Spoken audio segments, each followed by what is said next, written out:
Welcome to our Board of County Commission meeting. This is a work session. We've got a pretty long agenda today of items to work through. So as a reminder, we'll not be taking any action today. It's just to work through items, to hear, ask and answer questions. So if it's all right with you, just jump right in.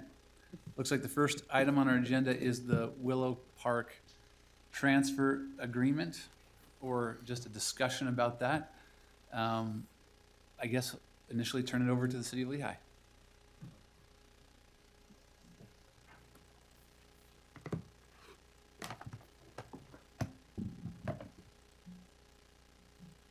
Commissioners, I appreciate your time, and because of your long agenda, I'm happy to make my comments as brief as possible. And so I got a short presentation I'd like to go through. In fact, before we do, I actually have some handouts here and so on. Make sure everybody gets a copy of it. Thank you.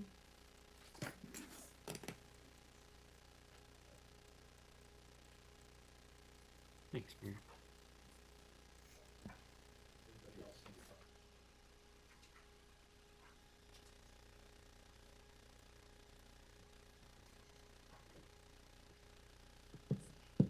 So this is the item I had an opportunity to approach you guys, each one of you, I think, earlier on by either by personal visit or by phone call. And we'd like to, we've got an opportunity in Lehigh to enhance some park areas. We've kind of extended our budget beyond what we can do to purchase any more property. So we're trying to improve two large parcels that are of the nature and size for a regional park, but we've also been looking at Willow Park, and we've had some requests from our citizens to enhance that park and make some improvements in there that might be beneficial to the entire county. So what we'd like to do, we're aware of the a previous agreement that the commission entered into with Saratoga Springs, where they took over one of their parcels and or one of your parks, and they're maintaining it now. We'd like to make the same offering. And what we're offering is to either do it exactly like that or doing it with a 100-year lease. And as we do that, we'll make some improvements. So as you can see on the screen right now in the presentation, you'll see the park as it currently exists. And what we'd like to do is at least in part what some of our proposals are. You know, this park right now is of course county owned and has been for years. And our intent with taking over maintenance of this is to maintain this as a regional park. This is not a Lehigh park because if you look at its location and the facilities it will serve, our intent is to maintain this and improve this so it will might have the opportunity to better serve the general public in North Utah County and anybody else who wants to visit here. So some of the things we'd like to do in this park is we'd like to improve and expand the existing dog park and make it more inviting and more usable. That is one of the big requests that we've had in that area is if can we do something to make that dog park actually very attractive and would create a circumstance where more people would want to come. And we agree with that we can do that, be happy to do that. We'd like to build a new parks facility on the premise to provide needed maintenance for Willow Park. Now, we talked to Richard about this in the past, and he was concerned about maintaining some staging areas for materials out there, and we'd be happy to do that. We'd do it in the same parking area and storage area that we would use in this new maintenance shed we intend to build there. And we'll come back and I'll talk about that a little bit more in detail, and you'll understand why we're interested in doing that. We want to maintain and upgrade the existing RV park that is there now. We'd like to provide more picnic areas and fire pits with covered shelters. We'd like to revegetate areas along the Jordan River and near the RV park with indigenous trees and plants. As you guys are very well aware, we have a constant battle with invasive species that are coming in, and we've been battling that problem in Lehigh as a whole, and we believe we can clear up this area here and get rid of some of those invasive species. We'd like to improve trail connectivity within the park. Right now, the Jordan River Trail kind of cuts through and you have to actually walk on the road to get through it. We have some ideas how we'd like to improve that and have some additional connectivity from areas across the river and some adjacent parks that we have just completed in town. I'll circle back on that a little bit as well. So we'd like to provide a county trail maintenance yard along with our yard, which will include that area for staging materials. Provide road maintenance and snow removal for the entire park, and create manicured turf areas with pathways and other pedestrian gathering areas. Right now, regionally, if you look at this map, you'll see kind of the circumstance that we find ourselves in. You can identify Willow Park kind of in the lower central part on the right side of that. But in the area, you can see the development that's in progress right now in those colored areas. Okay, that's the Cold Spring Ranch area. It's a master plan community. As part of that master plan community, they have a regional park just on the north side of this map that they're intending on building. We believe that the amenities in that would supplement the amenities that we're planning on doing in Willow Park. We have a bridge that has now been constructed that will connect the two. On the right side, you will see an existing, a new fishing pond, and serves also as an irrigation storage facility, and Ozer Park also there that will serve with soccer fields. They are planning on a canoe and kayak launching area on the west side. What we intend to do is also improve the canoe and kayak launching area on the east side, which is part of your park now. But we have some intentions there to make that a more effective and inviting facility there. Okay, and in this map, you'll see the area. We want to make a pretty large, extensive enhancement to the dog park. As you guys, if you visited the dog park now, there was an Eagle Scout project, and it was a great little Eagle Scout project, but I emphasize the word little. It's a pretty small area. There's no gravel, there's no turf in there. There's water on the ground. If it's rained at all, it's a mud pit. Nobody will take their dogs there. We want to enhance that with a gravel base, clean up facilities, and we think we can make it very attractive, as mentioned before. On the north end of this, you'll see a maintenance area. We're not sure this is the exact location. This is all conceptual. But that is the area already where staging takes place. We'd like to continue that. And that's where we'll have our maintenance equipment for the trail system in there as well, and the park equipment. That's a good location in that general area because it will not only serve our existing parks, it will also serve the Willow Park area. You can see the areas that of the campground, and you can also see some areas where we want to reroute the trail system so that trail system does not interfere with vehicular traffic as it comes through the park. Okay?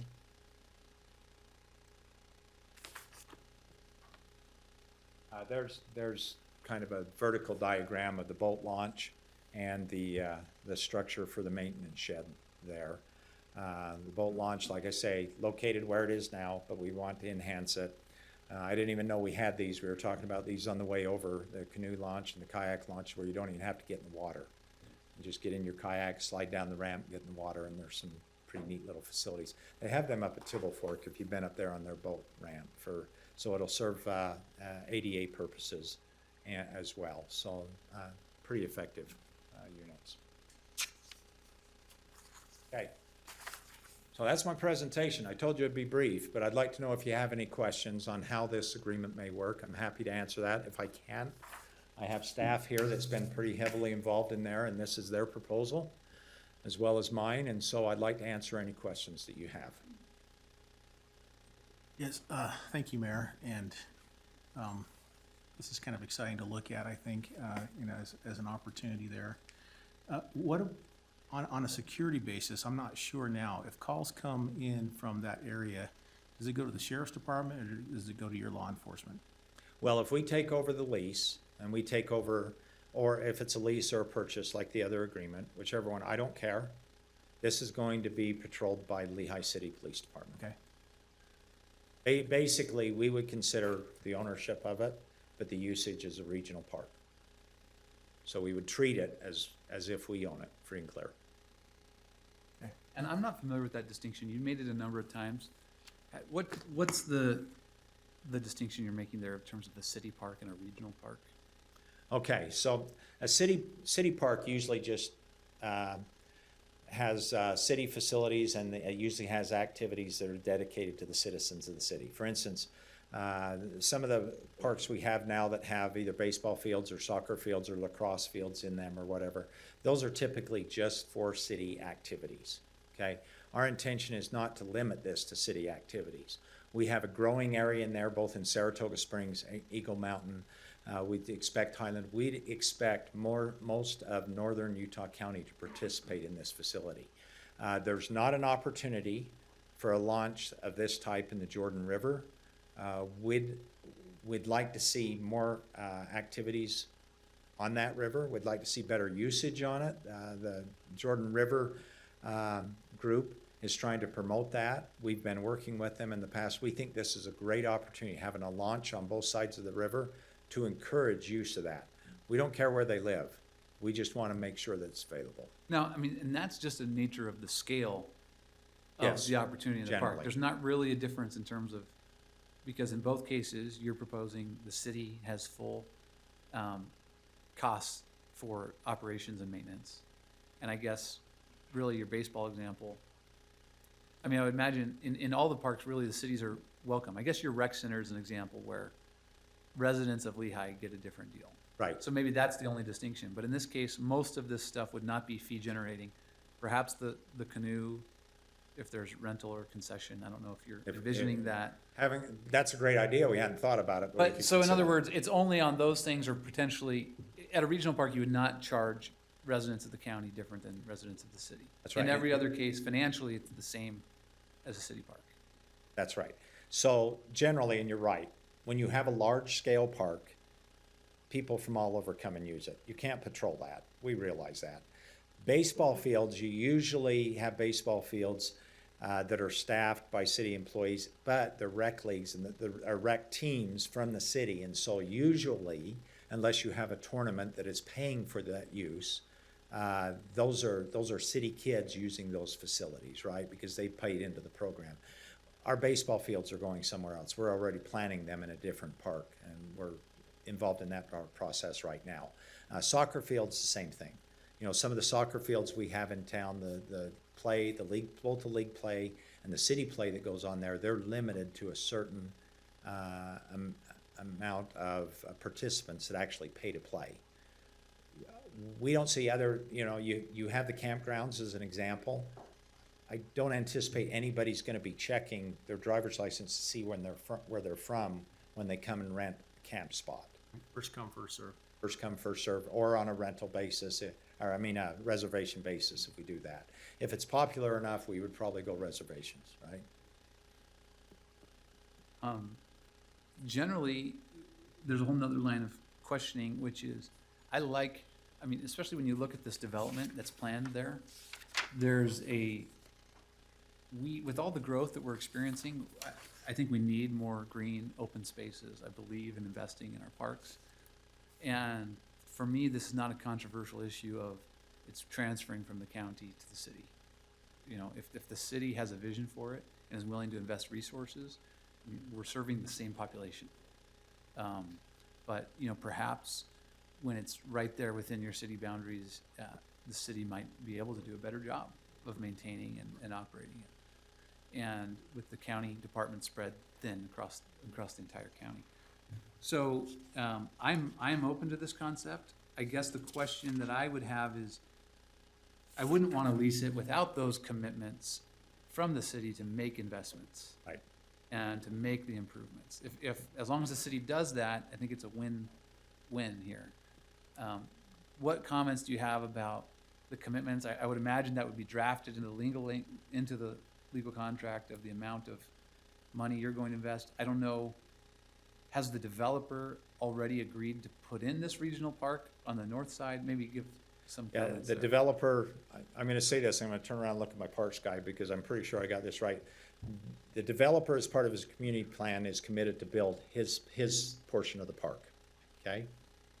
That is correct, okay. So this will be, if you will. Which will be an ex- transferred to the city.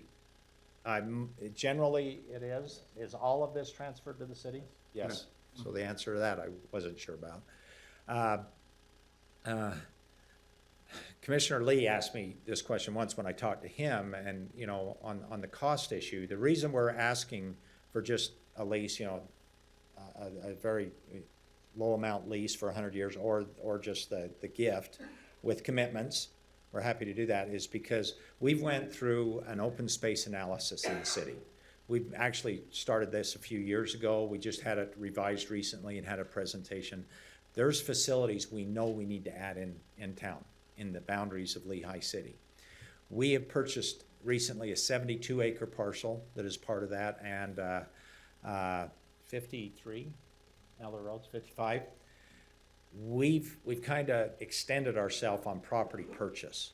So we don't have the funds to purchase anything. If we do, then we can't build the facilities. Right now, we're budgeting for facilities.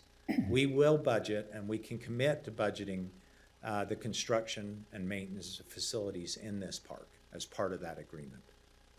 And if there was ever an issue, we could have, I think in the Saratoga agreement, there's a term in there that says that the city will never sell part of that land, and that will remain a park. And we're happy to have that as part of the agreement. So I believe, and Rob, you can correct me, I think that the state limits us on long-term leases to 50 years, is that correct? You're talking about the Interlocal Cooperation Act, and we typically have taken that position. I'm trying to pull up the 2014 agreement with Okay. Saratoga Springs, because I I did don't- not draft it. And I don't know if that's, anyway, that can be worked out. Right. And you'd be fine, and I would assume, because we're looking at the front end of a long time, 50 years, 100 years, that's a long time down the road, with an agreement that a certain level will be maintained at that to keep it, you know, at the pristine level or at an adequate level, that it would be a park in which people would want to go to and continue to go to in the future, not to run down and be dilapidated That is absolutely 20, the 40 years intent. from now. Right. Yeah. And that's why the long-term agreement, that's why we suggested 100 years or the purchase agreement, is because we want to make sure if we commit to these facilities and we keep dumping money into the budget every single year and we make improvements, we want to make sure that we secure it for a long period of time. Sure. Sure. I mean, we are serving the very same people. Right. And Mayor, you kind of answered my only question. My question was regarding the camping, is just ensuring that fee structures would be same for all citizens. And Yep. as long as that's consistent, that was my only concern. Yeah, we've been down through it. We realize there's some improvements that probably could be made there. We'd like to make those. It gets quite a bit of use. We think we can actually make it inviting enough that it'll get pretty good demand down there. Now, we might end up having the same conversation with the mayor of American Fork and the mayor of Highland, but Actually, it's Mayor of American Fork and the Mayor Lehigh. Because I've been discussing that with American Fork as well. well, but what I was gonna say is, do you have any interest in equestrian Yes, services as well? Okay. but we're not there. Dave Bunker and I have had a number of conversations. We wanted to take one bite at a time. Right. But yes, there's been, he called me immediately when he found out about it and wanted to know if we would be interested. I said, we absolutely would be interested in that. But I informed him we're also working on this other proposal. I said, let us get through one first, and then we'll get together and we'll work on a proposal. Thank you. Thank you. Thanks, Thank Mayor. you.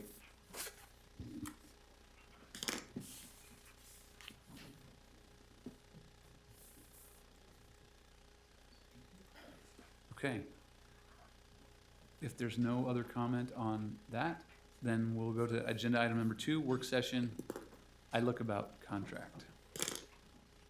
Chris Polson, Utah County Assessor. The iLookabout contract has gone through an RFP, and we agreed to go ahead with the contracting. We've taken a little longer than I wanted to on the RFP and the contracting and everything.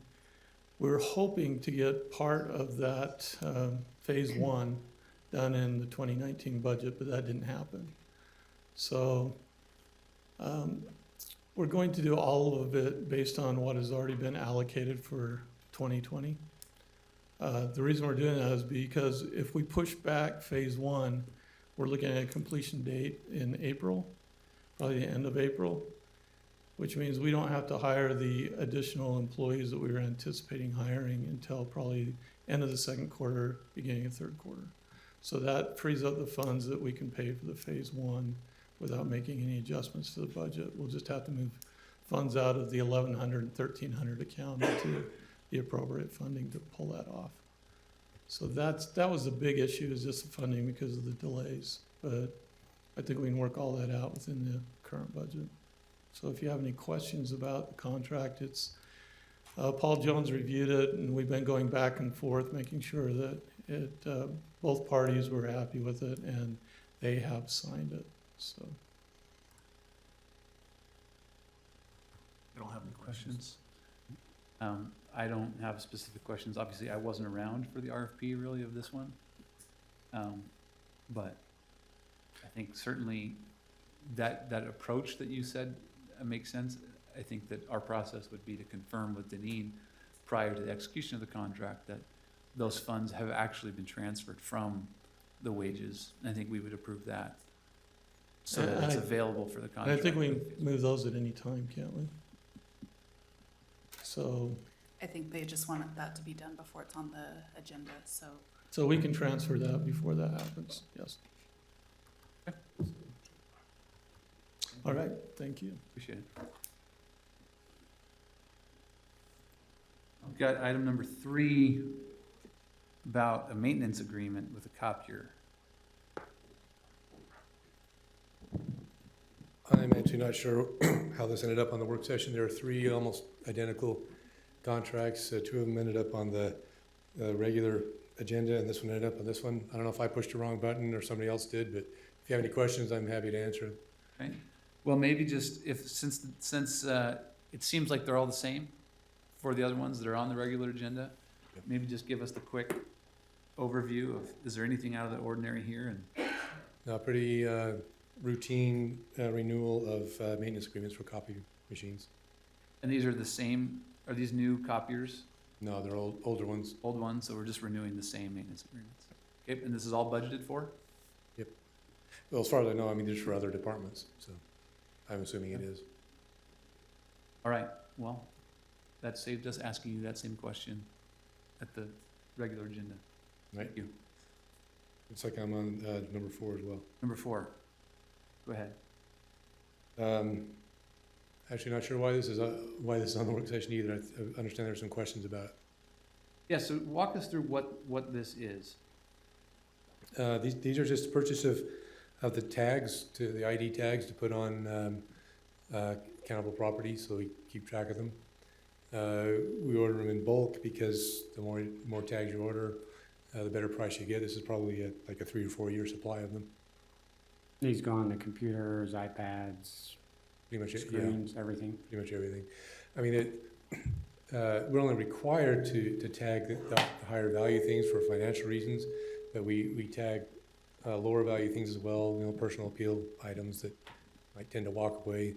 The departments will track those while we track the higher dollar item things. There you go, there's one right there.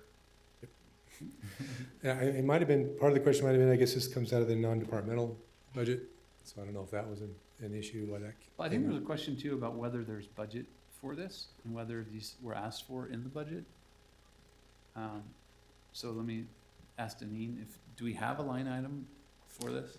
Yes, it'd just be special department supplies and non-departmental, and there's $2,000 available in that budget line currently. The last purchase of these was in 2016, and quantity of 7,000 was purchased at that time. And how much are we talking about spending here? So $7,000, or 7,000 tags would be $1,200 Okay. roughly. Great, okay, thank you, Robert. Any other questions? Number 5.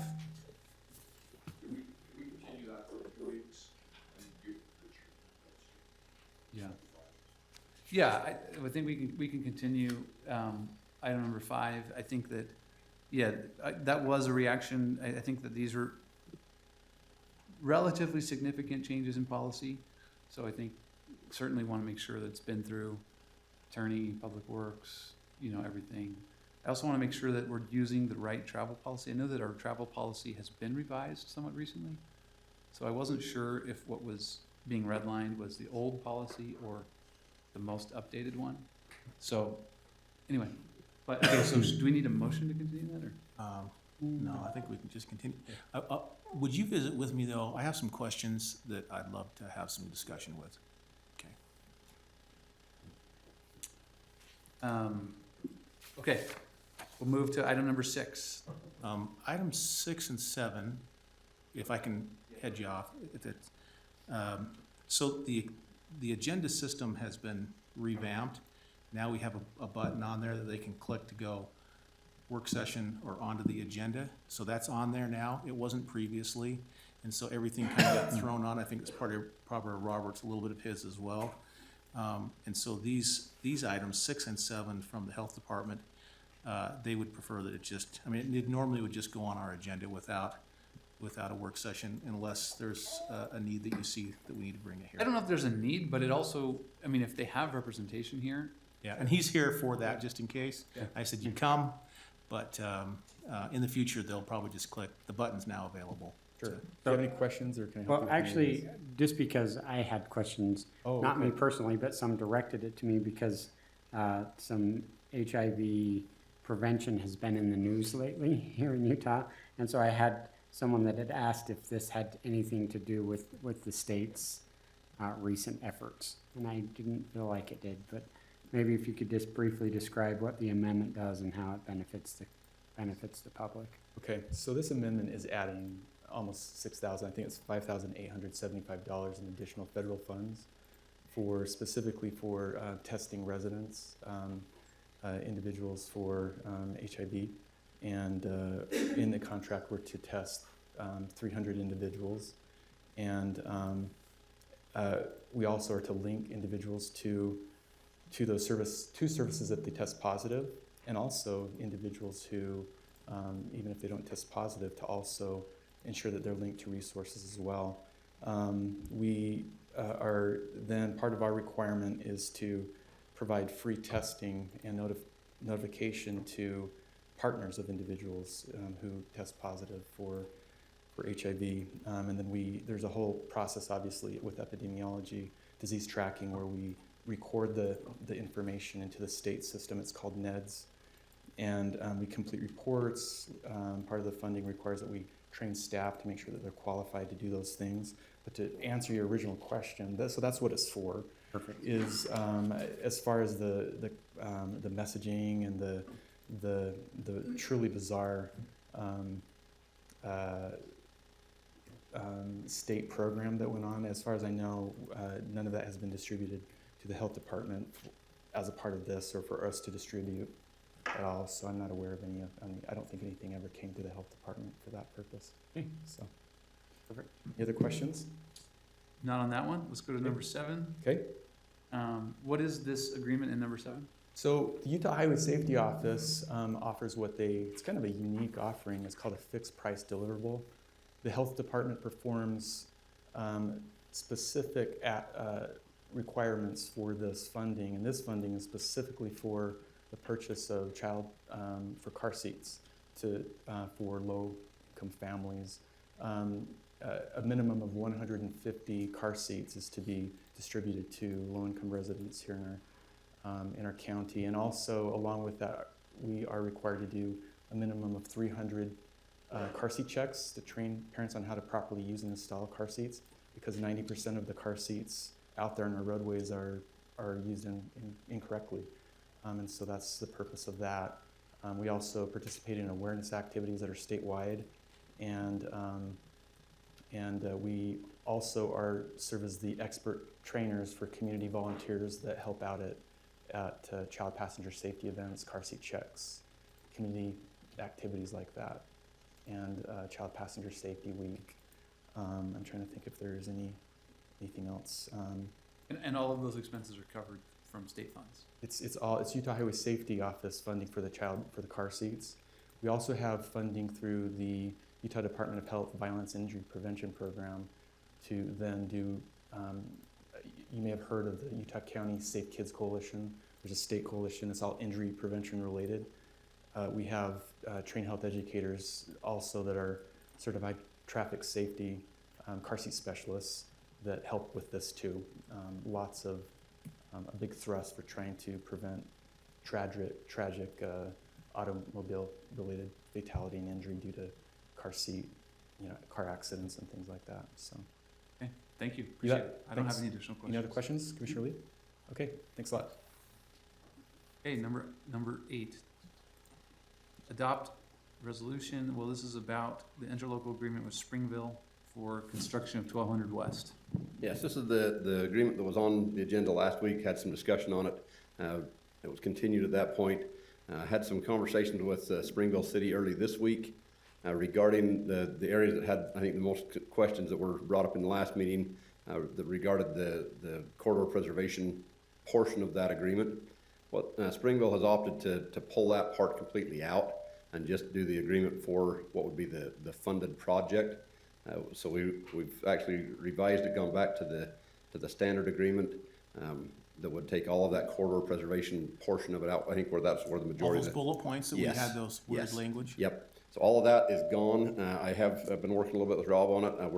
We're hopeful to have the revised agreement ready for you next week with the language on the 2218 funding, like we've talked about on that. Other than that, it would just be the standard agreement for that 1200 West project. I believe it's phase 3.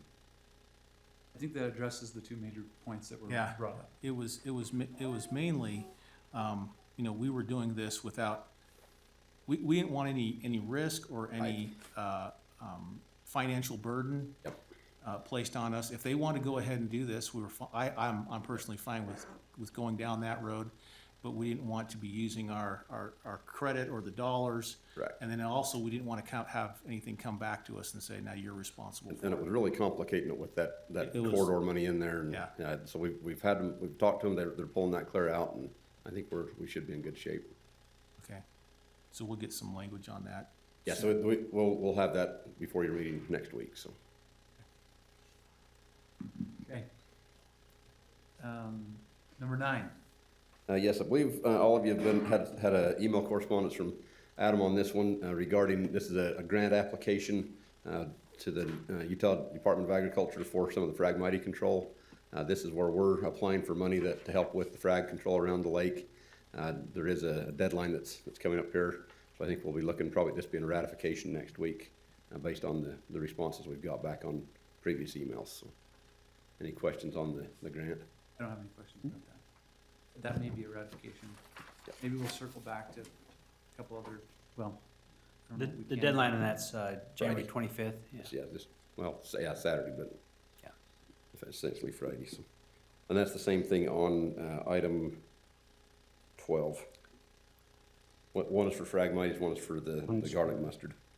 So they're the same situation on both of those. Got it. Both. How much heads up do you get on those? Sorry? How much heads up do you get on those instead of going through the ratification process? I'm just curious. Is it- I think on this one, with our weeds crew and with the change in the format of the commission meetings, that kind of caught him off guard that we had a work session one week and a regular session the following week. He was anticipating that we had the meeting each week, and so it was a little, we usually have about a month's notice or so it's typically not gonna be a problem to do that. We just need to bring them on a little bit earlier than what we did with this one, so. Number 11. Have number 11 and number 15 go together, and maybe we can have Peggy come and talk a little bit about. I think it's number 10. You're Oh, referring- sorry, Oh, Oh, never yep. mind. Let's go to number 10. number 10 and number 15, sorry. Those two are the same, project. One is for the approval of the compliance agreement, and one is actually the travel route, and restoration, agreement. But they do go hand in hand. It's for the same project. And it is for the Assumption Sand and Gravel Incorporated. It's a mining operation out in the Alberta area. I believe it's off Tunnel Road, if I remember right. Yeah, just barely off. So I don't know if there's questions on that. It's a new gravel pit that's opening up out in the area, so we've gone through the process for the routes and the bonding and things of that nature for that. My questions will all be centered around the travel routes. Is it a single route, and do we have some buy-in from neighbors or any that are around there? Do they understand what that means and how that can impact them? Or do we have alternative travel routes in case we start to load up on a certain area? I mean, when work happens, you can have trucks backed up nose to tail all the way down, and so I'm just wondering if we have one single plan for that, or if we have multiple plans that The will. main route would be out of the pit onto Tunnel Road and then out to Highway 6. The only other option would be to go south on Tunnel Road and come around past the church dairy. That's a lot more circuitous route to get out there. I wouldn't anticipate them being there. Mr. Sumption is here if you have direct questions on that as well. But we would anticipate them coming out to Highway 6. And I don't even know if there's any homes along the route. Yeah, Peggy Kelsey from Community Development. Yeah, there's no homes out there. He's not too far off of the highway to get there. So, and this also is a travel route for 2 additional pits that are further south. So, And this meets all of the typical criteria? You don't see any? yeah, it does. This pit was actually operated around 2003, 2004 originally, and then it was leased to another operator. He did reclamation, and then Mr. Sumption just wanted to get it opened back up, and so we've been working on that for a few years, because since then we had the travel road requirements that he had to meet. This pit's actually been in existence, Brent. Brent Sumption, this pit's actually been in existence since the 60s and 70s. Kennecott Copper used to use it as a sand backfill source for the Bergen and the Trixie mines, and our company, my family's company, would process sand and haul it up to the mines in those days, and then later on we ended up buying the property in 1989 from Kennecott, and have operated it as a gravel pit ever since. You know, we have leased it out at times, and when we leased it out, then they terminated the contract and reclaimed it. We didn't really want them to do that. They did it without us knowing it. So ever since then, we've been trying to get this thing reestablished, but it's only a 1 mile stretch of tunnel road. In those days, we used to maintain the road ourselves, and then the county decided they wanted to pave it, and so now we're dealing with you know, the preservation of that 2 inches of asphalt that's been put on it. But anyway, I just wanted you to understand that this thing has been a gravel pit for a long, long time. So the roads then, you said 1 mile? 1 mile. 1 mile county, and then you're on Highway 6. Yes. And for your information, attached to the agenda is a travel route roads analysis done by CMT Engineering, which basically did a geotech study and pavement a design study. Relates to this. And is there any kind of summary statement on that analysis? Basically that they just did some investigation and they didn't see any problems as far as I can tell. We had an estimate done by contractors that wanted to take to refurbish it if it deteriorates. Maximum, you know, worst case scenario, if it starts breaking up, then we've bonded the cost of resurfacing the thing with 2 more inches of asphalt. Yeah. Okay, thank you. All right, we'll move to number 11. All right, number 11 is consideration of a lease on the old IRS building over here on 100 North.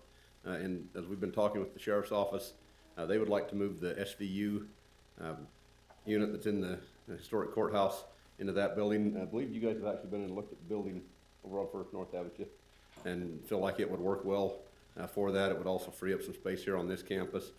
This would be a lease agreement with Mr. I think Singler, John Singler, for that facility. I don't know if you have any questions specific on that or for the sheriff's office.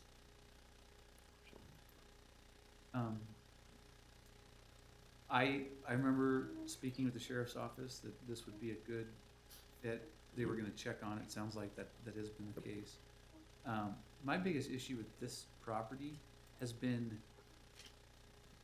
for some of the other departments, we've been involved in some lease negotiations.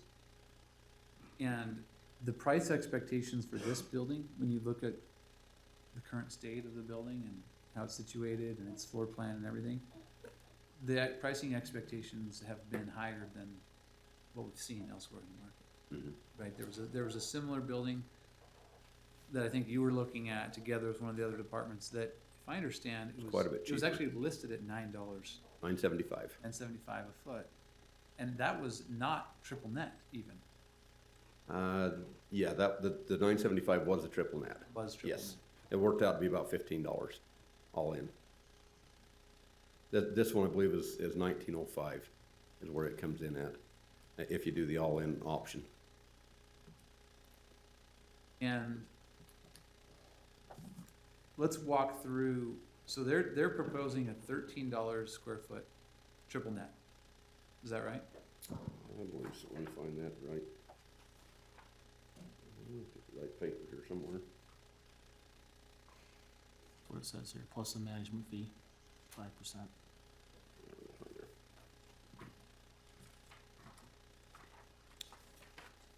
Yeah, $13 a foot on the triple net.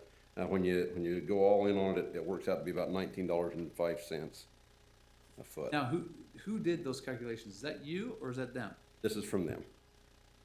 So they are itemizing all of these items that they would include in a gross. Yes. But if we entered into a triple net, would you recommend doing all these items, or would you recommend putting it into the public works portfolio and handling those? We could look at it either way. I think there's some things that it makes more sense to include on theirs.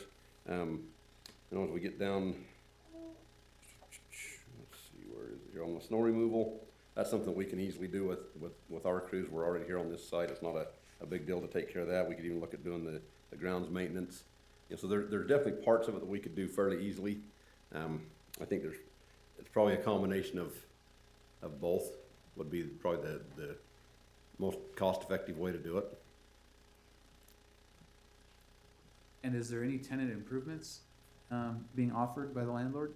I don't think so on this one. I don't think there's any needed at this point. And you're not, and the sheriff's department is not saying that you would need significant improvements in there? Speaking with SVU, right off the bat, no. The entryway would need some improvement with our sex offender registry. We would have to set up for a secure area to be able to have sex offenders come in. Is there any other major improvements besides that we would need right off? That's the main one, just providing also a waiting area for our papers that come through. So have we started to look at estimates at all? We have not. To doing something like that, stuff like that, okay. And is there have you been talking about a duration of this lease? I believe, I think we were talking about a 5-year with a possible 5-year, it's not on this paper here, but I think it was a 5-year with a possible 5-year extension. For me, I think that this could make sense. This could be a great sense, and I could be supportive of this, just speaking for myself. I don't think this is the right set of terms for the county to move forward. And so if the landlord would like the county to enter into a lease, I think that he needs to look at the market. I mean, we are well aware of a transaction that just happened in the exact same market. Just a couple blocks away. Yeah, so, I mean, there's just a reality there that I think we need to bridge. If anything, a landlord, the county is an incredible tenant.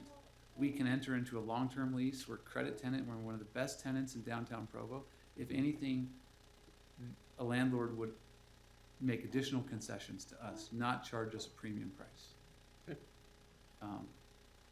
So I guess that's my view. I hope that the sheriff's department can kind of, at least from my perspective, I don't know, other comments, understand where that's coming from. This is and this is kind of an odd forum to have this conversation. I don't know where negotiations are at, but certainly from the county's negotiation standpoint, that is where I feel. And I'm okay with that. For one of the biggest things, this is a need for us that we feel like we've just been in a stalemate. We've proposed several things and asked several things, and we get no response really to what we can do with it. So moving forward, if that's the direction you want us to go, that's perfectly fine. We need to go a direction. That where we're at is just not working for our operations. No question. And I guess that's the, at least for me, it's if he wants to come to a fair price, and if we want to fine tune what we think the actual cost would be for the county to maintain this and to have it become, then we could make it work, right? I think absolutely we could. And maybe there's things that you can trade for pricing, like how long the lease is and things like that, to make sure that we feel like the county's getting a good deal. What would be a good thing to do at this point is don't put it on next week's agenda. Give us a couple of weeks. Let us, between the sheriff's office and our office, go back and meet with the landlord and see what we can come up with and bring a proposal. Is to it you worth, is it worth you reporting at all? Does this represent, just kind of some terms that have gone, does this represent a negotiation that you're proposing, or? This is what he proposed to us as, here's what I would like for the building. So, yeah. It's kind of interesting because this space has been talked about with other entities, not just us. Correct. And I'd have to go back and look at some of my notes, but this seems higher than what I've seen It is a little offered higher. to others. Yep. Based on the age of the building, the size, things like that, it is a little higher. Now, other office space in downtown Provo. Well, you're not just saying. Not just yeah. that, I mean, even offered in the past to others, For the same This exact- building. the same exact building. Now, And this that's is the only proposal I've seen on this I- building. you, so and far. but I'm outside of the county, there are other agencies who've been looking at it too, some Yeah, boards like that I I've say, sent this on is the and only one looked I've at seen, it. so I don't have anything to That's compare. So. interesting. Okay. And I could be wrong with And that, one but of those boards, who apparently may have been competing on this space, we know already Down space. paid Right, or Down, that's down, big. your ass paid the lower price, right? So Yeah. that, So that's, and again, I'd have to look at my numbers, but if my memory serves me, there were some different numbers in there. Good to know. And some of the terms too, and I didn't get into the terms as much. We'll work on that and then bring it back to you. thank you.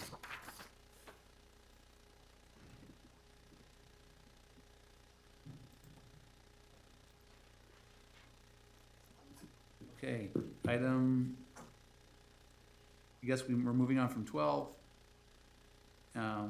13? Yeah, this is just a subdivision bond agreement for a subdivision that would be presented for approval. CJC Arabian Farms is out in the West Mountain area. I believe it's just a one-lot subdivision.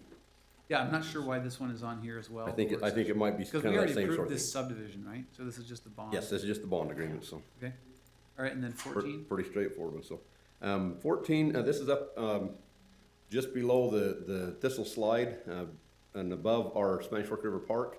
The old highway that's down at the bottom of the canyon. There's a gate up at the end of that road where it crosses the river and goes into some private property. There's an area there that people tend to frequent to shoot. Have typically left a lot of trash. We've had power poles. I believe you guys have seen some of the pictures of power poles that have been shot through up in that area. We've had stray bullets or maybe aimed, I don't know, bullets that have wound up around our long range on our county facility up at the top of the slide. What the proposal is, we would actually move the gate down canyon about a half a mile to where the pavement ends.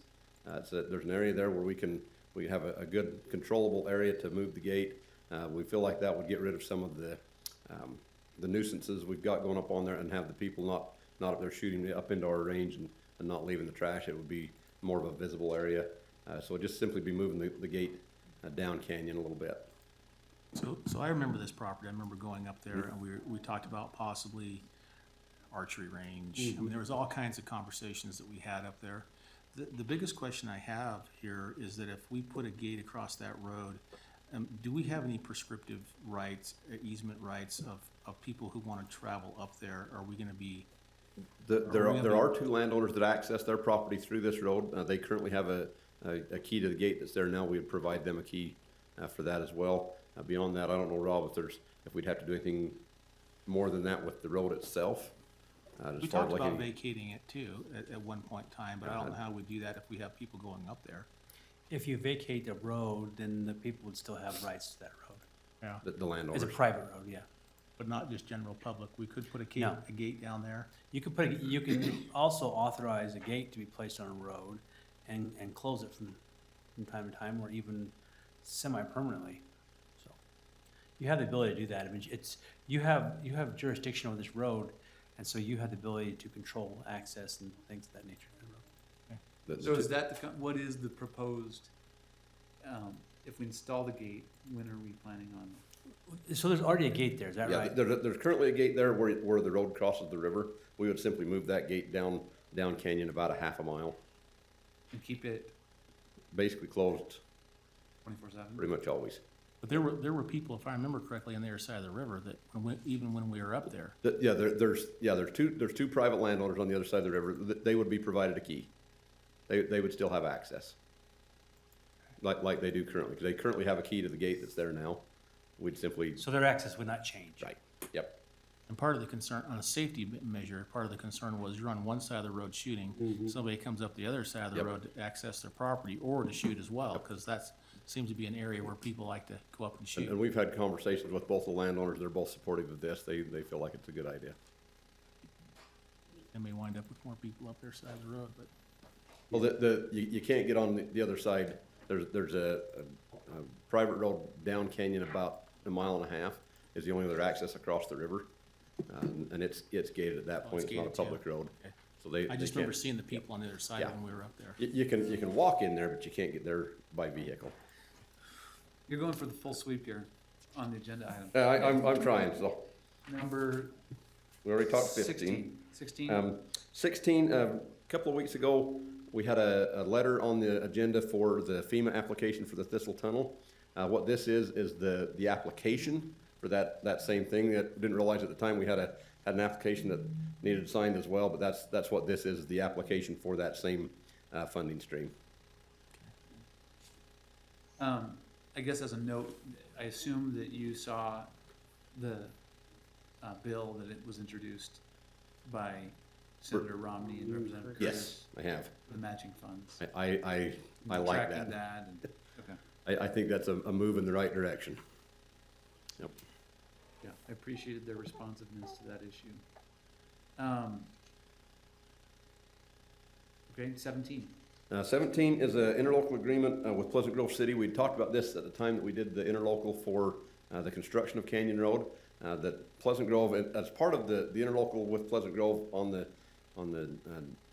construction and eventual ownership of Canyon Road, Pleasant Grove agreed to take the snow removal for their portion. What this would be is the interlocal for them to also do the portion that's inside Cedar Hills, so that we don't have to send a truck up for that short section up there. They have actually been doing it. They did it last year through the construction and have already been working on it this year, but we'd like to formalize that into an agreement. The proposal would be that we would pay them $7,000 per year to do that. There'd be some years that would be in our favor. There'd be some years that would be in their favor. One of the provisions in there is if we happen to have a year that's very heavy, that we would negotiate for us to provide more salt to them. So the salt would be on us to provide the extra. They would provide the extra vehicle time and manpower to plow it. That wouldn't be additional cost other than we'd provide more salt if needed. That would be something we would negotiate if we had a heavy winter. That's what the proposal is. This would take it all the way to SR 92 at American Fork Canyon. And that'd be nice because there's all kinds of allegations of plows lifting their Yep. buckets up and then putting them back down because that road goes Pleasant Grove. Oh yeah, you Pleasant Grove, zigzag in and Cedar out. Hills. Yeah. So it'd be nice to have one all the way through. Yep. Any And I questions? know that in the agenda system, I think you had some comments about the pricing structure here. Right, I don't have a problem with the $7,000, I just thought that if it's $700 per plow, that it might make sense to pay them that every single time, so they're getting money throughout the season, because they have personnel costs and material costs. And then if, for some reason that doesn't, meet the minimum $7,000, then we could true up at the end of the season with that. Just, probably with the attorney's office, not really makes sense to go into a lot of detail during this meeting, but it seems like there was some timing issues with when invoices were due that didn't really make a lot of sense to me. I think we've got that resolved. Okay. It was kind of a duplicated wording in there, and I think we've corrected that. We did talk about doing a per trip with the city. They preferred to have it be a one-time, once a year payment is how they would prefer to do it. What we talked about with them as well, this would be a 3-year contract. They would track it over that 3 years, and then as we renegotiate it, at the end of that, we would say, okay, this number is based on what they've done last year. And then, so we've got a little bit of a basis to go on from it. And then from there, we would look at it and adjust for agreements going forward. Unless they just buy the road. Yeah, but this is the part in Cedar Hills, and I don't see that happening anytime soon. Was that, if I remember, and I could be off on that, but I thought it was $3,500 for Pleasant Grove's part. Did they just double it so they could do Cedar Hills? Is that kind of how that happened for the $7,000? The snowplow cost? Yeah. That was the original estimate. As they have plowed it for a year, this is what they feel like the Cedar Hills portion actually cost them when they did it last year. So, that's something they've done without being paid at this point, so it does contemplate that we would pay them for both last year and this year's snow plowing that they've done prior to this agreement being done, so. Okay, because most of the roads in Pleasant Grove, It's about 2/3, 1/3, yep. all right. Yeah, I mean, I think along that line, I guess we're not taking any action today anyway, but if you're saying it's 2/3, 1/3, but their actual budget or what it cost, it looks like it's being split 50-50, like we should just, if we have a basis of what it was last year, we should be able to verify. And that's where the 7,000 is what the actual cost was for the Cedar Hills portion. Yep, that's where that came from. The whole thing. Everything that's in Cedar Hills, not the entire length of the road, but everything that's in the Cedar Hills portion of it. Oh, the 7,000 is just the Cedar Hills portion? Correct, yes. Oh, that seems, That's based on their cost that they tracked last year, so. okay. Well, they tracked it. And Richard, is the intent that their first payment would be made in February of 2020? Yeah, presumably that if this agreement were approved next week, that we would have a bill that would be due next month. So, Thank you. All right, I think now we've got Rebecca Martel with the CJC.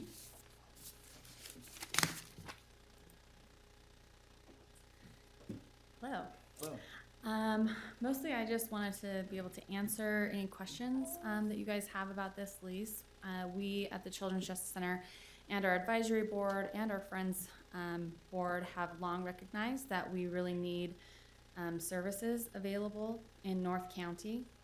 And so this is something we've kind of been working on. Our long-term plan is we would do this lease for a year and then be applying for community development block grants through their friends to purchase property that we would then lease to the county, similar to what we do in Provo. My first question, Rebecca, with this additional facility, how many additional clients do you expect to be able to serve? 350. And we actually have some information from law enforcement that it could potentially be a lot more than that, but I think initially it'll be about 350. And we've talked about in your budget being able to, I know that the county, my recollection is that we focus mostly on, from the county general fund, of being supportive of the staffing that's needed for this location. So the actual cost under this lease, or what's the funding source for that? So it would be two different funding sources. The Friends, which is the private piece, would be initially paying for it, and then we are going into this legislative session asking for state appropriations to support the center. So that would kind of continue paying for the lease. And this is separate from, some of the personnel costs, for example, they may still be covered by state funds. But I know, at least in our conversations, if we were to go ahead with a hire right now and those funds don't come through, then that's a county expense Yes. directly from the county general fund. On this, is there a scenario where this lease comes out of county general fund contributions? No. No. So we have the Friends Board has voted, to the $12,000 in funds, and they're very supportive of this project. So if for some reason we don't get state appropriations, they have given verbal commitment that they will continue to pay for it. That's a pretty unique situation that we have Right. nonprofit members in the community willing to come and support this, and we're supporting the staffing to serve 350 victims of crime. So, thank you. Thank you for giving us some background on this. Just a quick So question. is this going to be on, well, I guess that's what we need to decide now. I think there's a question. What was your, oh, go ahead. How likely are you to extend the lease term after the initial year? So if the Friends are awarded the CDBG funds, those would be available in starting July. And so it really just depends on that, if they receive that funding. So that's why we wanted to do it for a year with the option to do month to month after that. Also recognizing that if we purchase a property, there's gonna have to be renovations and things like that. And just one thing for the commission to be aware of is we have a new accounting standard, GASB 87, where even for operating leases, we have to do a whole bunch of disclosures. And so even if the lease term is a year with a opportunity to extend, that invokes those additional disclosures. Just a period of a year, we don't have to do any disclosures. So if there's any flexibility in keeping it to 1-year leases, that helps on the back end accounting side. I've got to say, unfortunately, this is one where I don't side with the accountants, because if the accountants are asking you to disclose something that is only in our favor and it couldn't possibly be a liability because it's at our option. Oh, believe me, actually what's interesting about this one is FASB has pushed back. Usually GASB is the late adopter and GASB is the early adopter on this. So I'm with you. So unfortunately, even if that creates some suffering in Yeah. your department, I think Right. if it's beneficial for us to have an extension, then we should have that. So. I should clarify that the suffering is going to be on the departments that enter into the leases. We're just the reporting mechanism, so. Okay, thank you. Thanks. Thank you, Got it? Rebecca. Okay.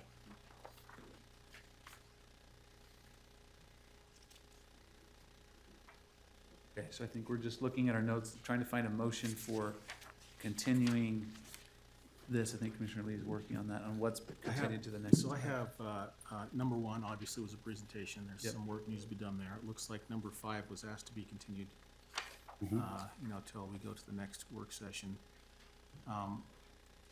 Others, though, I don't have any notes on there that are saying that we couldn't just put these on the agenda.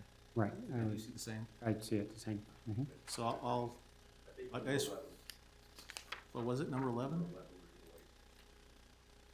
Yeah.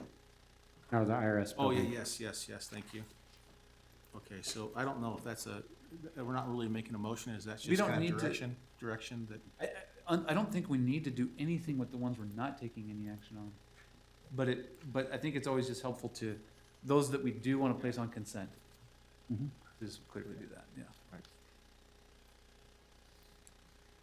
Commissioners, real briefly on 2 of these if I could.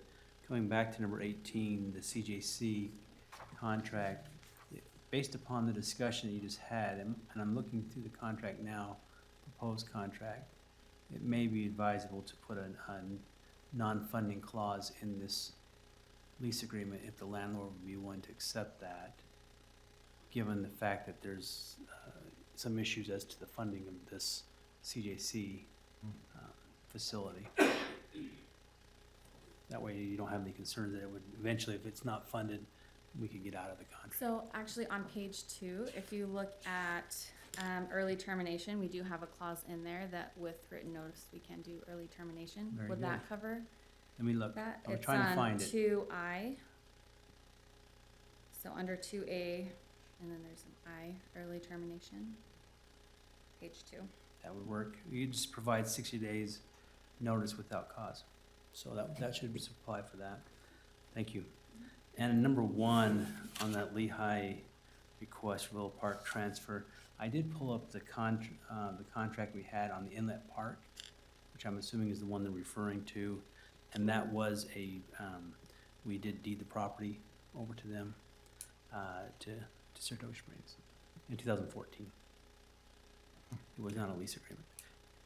And so if you're inclined to do something if you're inclined to put this on the agenda for a motion, on our regular agenda, we would need to draft that agreement.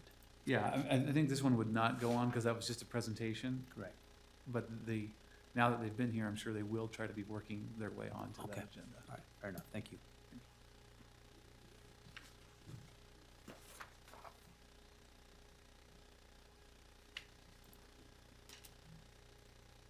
So it appears then that we would hold number 1, number 5, and number 11 off with the others going on to our regular agenda for action.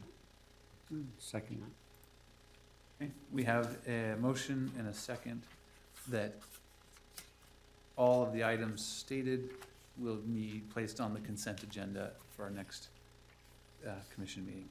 All in favor, say aye. Aye. Aye. Actually, I don't even think we're voting on that. Yeah, It's just to state it. Okay. Either way. Direction for Okay, Kelly. and now, do we need to adjourn from this meeting Yes, you have a different, to do our We public have hearing? the Yeah. town hall thing. All right, I'll entertain a motion. Motion to adjourn? Second?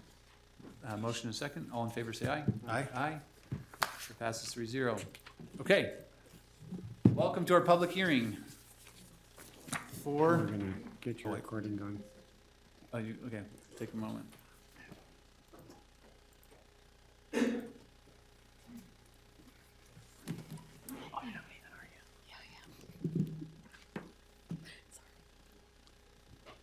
Welcome to this special Board of County Commission meeting. This is a public hearing to discuss the potential change to the form of government in Utah County and the optional plan that was approved.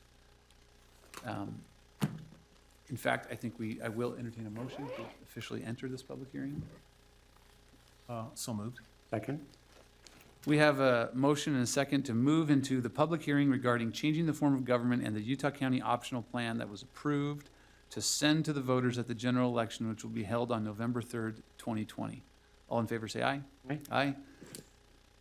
That passes 3-0. We are now in public hearing. It doesn't look like we have an overwhelming number of public comments, and so we still, I guess we will set a standard limit for 3 minutes for public comment.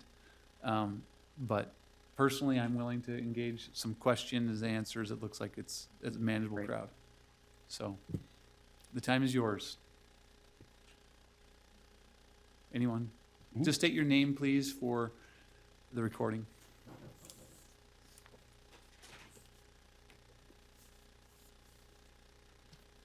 My name is Denise DeVank. I live in Orem, Utah for 42 years. Sorry. I'm Denise DeVank. I live in Orem, Utah for the last 42 years. We sure have seen a lot of changes happen over these years. I want to thank you gentlemen for all the education you always give us. My question is, whose idea was this first? This optional government? Like first, or? I Whose mean, idea? Well, Did you have to have like somebody propose it, a second person, co-sponsor it? How did this come about? Because it sure came out of nowhere. We're like, what? well, I'll happily address that. This was actually an issue I campaigned on almost 4 years ago now. Okay. Actually, it would have been 4 years ago now.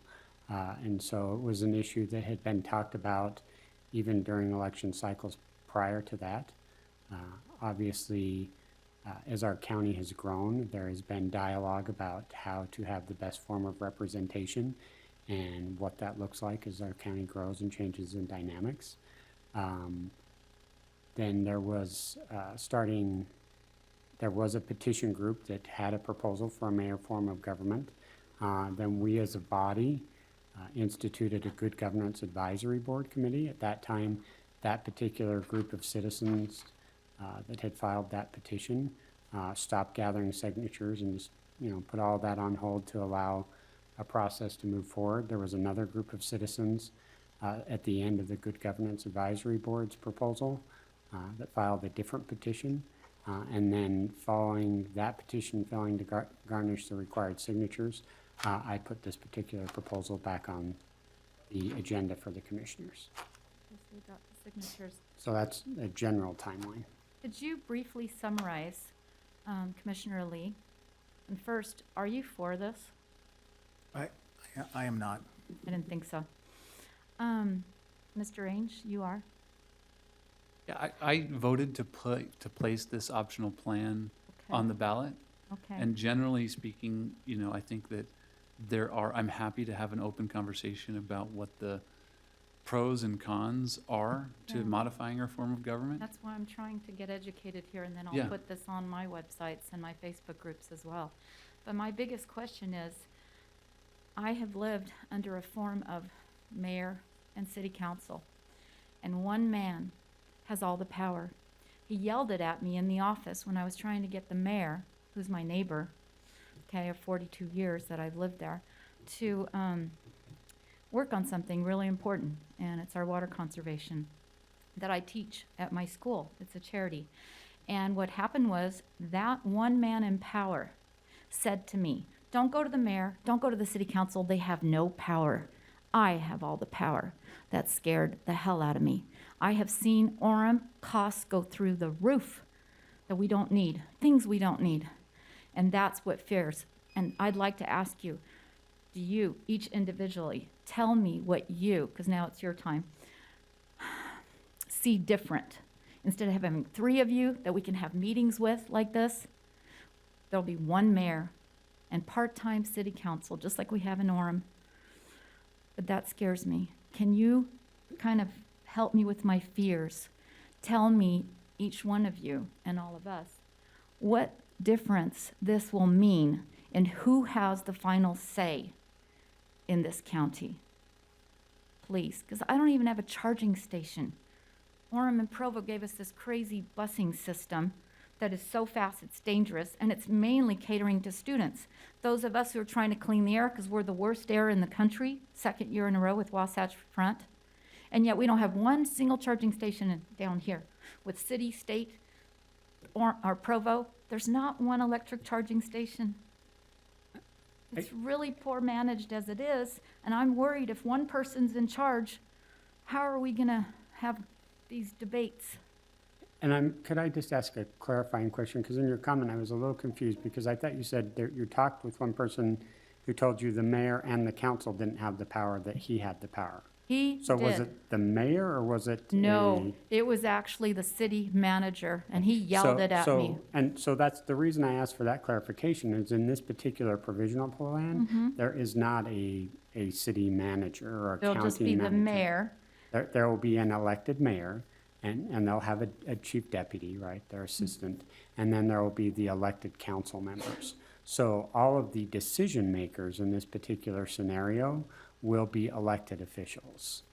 All 6 of them Yes. will be the decision makers. Right, and the mayor would have some executive function and power, and the Veto. legislative body would have legislative powers and But they authorities. can counteract with 75% Yeah, unanimity. right, Okay. so there's a check and balance built into this provisional plan, so that if, the council passes something the mayor disapproves of, he can veto that, and if they say, no, mayor, you're wrong, they have a capacity to override that veto. Would they have city council meetings like the cities? Yeah, they'd have a regularly scheduled City council that we county can get council on the meeting. agenda? County council, It'd yeah. be a county exact council, but it'd same. be Yeah. the same, and they would discuss legislative items, like whether or not the county should institute and put in charging stations, or the allocations of funds for various projects that are important to citizens. So you'd be able to go to your council member if there was a particular initiative or a legislative action that you wanted to see occur, and go to your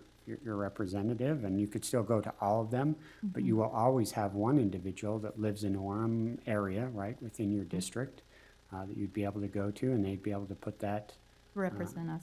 to put that idea forward. But in this particular provisional plan, there is not a county manager, and I personally was opposed to that because I believe that the people making the decisions should be elected officials and directly accountable. Exactly. And I would note the Good Governance Advisory Board, actually, as they went through their studies, had a lot of discussion and a debate on whether or not that was a good practice or not a good practice, and I concur with you. I tend to not like that because I think it does take away a little bit of the responsibility from the elected official. The power. We literally waste our time going to city council. We waste our time even with our mayor. And that's very frustrating to us in Orem. And we don't want to see that happen to our county. And so right now, until I do some more homework, I am against it as well. Thank you. A couple comments that you raised. I actually think that our public meetings could actually be more engaging for the public with a separation of the legislative and the executive branch. Because if you look at our agenda, a lot of the agenda items would not be on there if those are items that the executive could handle on their own. So key matters that you would go, and it would be more like your city council issue. You're not going to see 25 items of just sign a basic contract or a copy maintenance agreement, right? Instead, these are going to be issues that matter. And another thing about the public meetings is there'll be more people involved. And so right now, there tends to be, if we're working on an item and we all kind of understand it, it will just be moved to consent. There won't be a lot of discussion on it. I think that when you have a 5-member county council, there may end up being more engagement on the issues, because if any one of the 5 have a question, it'll be held for further discussion. So I actually think that would result in more transparency and more open engagement. That was one of another finding of the Good Governance Advisory Board. In terms of residents feeling directly connected to their government, I do think that another improvement here is that there is geographic representation, which we do not have right now. And I think sometimes that can be more difficult in so many other areas. You can know, even in their state legislature, right? You know who your local rep is. The way our politics work in Utah, it's very easy to get to know your state representative, but your county commission is serving 600,000 residents. I think once we introduce those districts, people might be able to feel more connected there. So I think there are a lot of improvements. I will say that there's some awkwardness to having a 3-headed executive that I have experienced over the past year, where even when we're not being dysfunctional and we're all working together really well, it can just be hard for someone to try to find a time to talk to all 3 of us because of public meeting requirements. You know, sometimes you just need a point person. In business, you need a CEO, a board of directors, and I think that's awkward. The one con that I will point out is one that you raise that I feel about this. There's a lot of improvements, but in a worst case scenario, you know, one really bad mayor is probably worse than one really bad county commissioner. Exactly, because then we have 3 of you, and that's what's been happening over the years, is we've been able to come to these hearings and speak to all 3 of the commissioners, find out how each one sits, be able to voice our opinions, and hope that the 3 of you can vote together. The first year you tried to raise the tax 27%, then you changed your mind and you came back with, okay, unanimous, we're not going to raise that property tax. You know, I really have loved and appreciated that system and love to be able to have 3 people in power. I wish that was really going on in our federal government right now. It seems like it's a power struggle that is so out of control, instead of working together as we have watched the commissioners here work together on each issue that was so important to the whole county.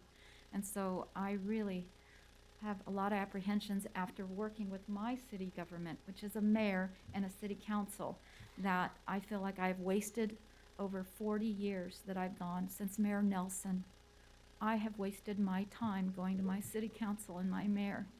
Nothing has ever been changed. And the one man we had, very much like Commissioner Lee, the one man we had, unfortunately, Hans Anderson, who tried to protect us, always keep the costs down, always watch over our taxes and not raise them, and our costs. The public didn't follow through and keep him there.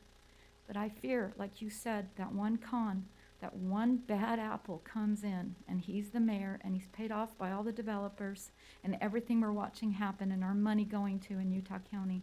That is our biggest fear, is we don't want to see this grow because most of us on fixed incomes cannot afford this growth. We have enough pollution, we have enough costs, we can barely stay afloat. And so many people feel like we're being pushed out of our properties because it's too expensive to live in Utah County, and it definitely is too expensive to live in Markham City. So I just want to put that out there. So if I could have a chance. Yes, please, Commissioner. You know, in looking at this, this situation a couple of years ago when it was coming up, and there was some questions about it. I mean, there was campaigns even in the past that came up on this issue, so it did surface here and there, and it does because there are different counties to look at, and so it does pop up here and there. And I really tried to look at this through what would be the best, you know, form of government. Not settled necessarily, but I had apprehensions. And when people would ask me, I would tell them honestly that because I've functioned in a county commission forum, I naturally feel like I understand it best. And so it's hard to do that comparison when you've served in one and you've seen the functionality of it, and you've seen the dysfunction too. But it seems like it's one that you're familiar with. So I went through the process, you know, as these things started coming up more and more, and doing a lot more homework on them, and you know, and I found it interesting that many would say, well, it's our growth, we've got to expand government because of our growth, which I find hard when I started looking across the country at different areas of population and how the counties were served. And they're all a little different. It's really hard to kind of put them all the same, because there are some places in our country where, you know, they don't really even have county government at all. And then there are some places in which their legislatures have given them different powers. They have executive power, but no legislative power. It all has to go through their state. So it's hard to, and they call them different. They call them supervisors and so forth. But I did find some that had large population centers with, large, like millions of population centers with five supervisors. And I had to ask myself, so are they more efficient than we are? We're at 622,000, therefore, you know, does that make sense in a growth pattern where we need to expand? And so if we're at this point and we say we need to expand government by a certain rate, if we double in size, are we going to say we need to double again, you know, with that? That's where I was going with my line of reasoning. And then because I've had the opportunity to know a lot of the commissioners and council members, I visited with a number of them, some of them that went through the transition. They were commissioners before, council members afterwards. And I asked them what was the difference and where they were at and why, what it was their advantages and disadvantages to going. And I got mixed, you know, reviews on that. But the one thing that came back over and over, and I think you touched on it, and that is that, you know, I hear separation of power, but separation of power usually lends towards a federal government in which we're talking about equal branches of separation of power. There's nothing equal about these branches. There is no equal branch in this. There is no check and balance on an equal scale. The scales are weighted. And that's the reason why it causes me pause, because it looks to me like a consolidation of power. You have a full-time individual who has a full-time staff, and that power flows through that full-time representative.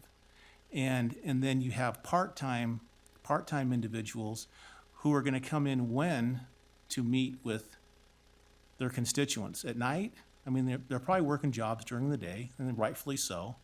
And then they're gonna have to come in at night and meet with constituents. You know, and yeah, that possibly can work. I mean, it works on the state legislature side to an extent. But I also see a burnout factor on the city side. The city side, I asked a number of the Provo city council members, how come they're not running for reelection? He says, I gotta get my life back. I spent so much time trying to juggle this home and the city and the city's city schedule that I can only spend so much time on that, and because I don't have a full-time staff that can do all this work for me, then I wind up trying to do it all on my own. And I think we go down in representation, not up in representation. Maybe on a number basis we do, but I think we go down on an informed basis. I can spend a lot of time as a county commissioner on an issue. I can go over and talk with our county attorneys. I can talk with the individuals. I can pull them in back and forth. A lot of dialogue can happen. And so it concerns me because it does look like, and especially with on a strong mayor basis with the veto power that's in place there, it would take 4 of the 5 to override that. It seems like a consolidation of power to me into one individual and one office, because you'll have the mayor, an appointed deputy mayor, and another staff member. So you've got 3 there that are full-time working, to push a certain direction, which is of concern to me. Me too. Thank you, Commissioner Lee. Thank you, all of you. Appreciate it.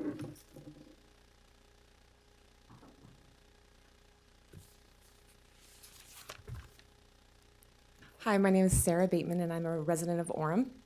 And I'm just here to advocate for nonpartisanship in these, whether it's maintained as this form of government or this new proposed form of government.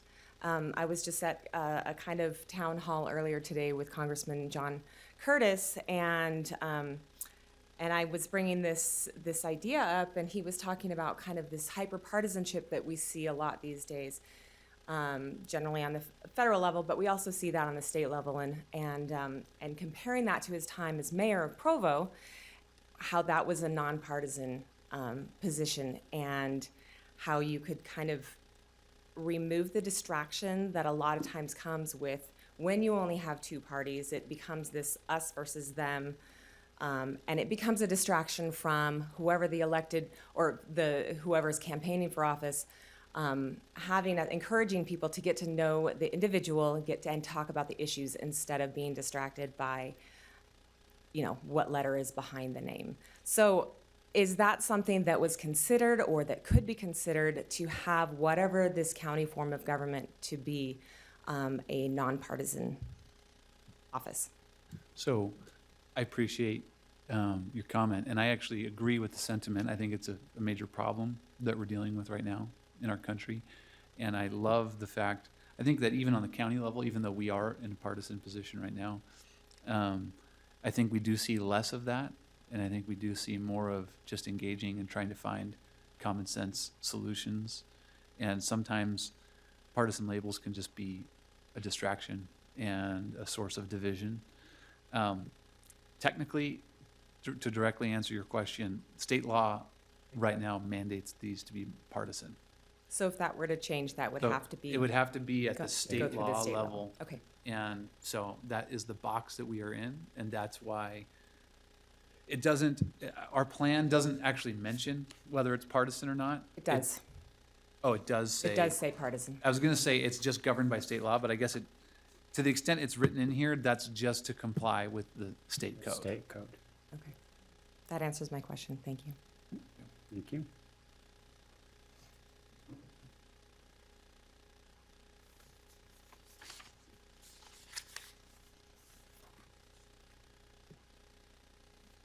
My name's Neil Sorensen.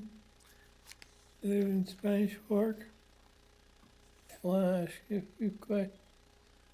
Why do you go with a deputy mayor in one box? You're asking about the deputy mayor Yeah, why do you want to go with that? instead of, Not having one. So I want to make sure I understand your question. So what we've got are you maybe looking at this sheet? Yes.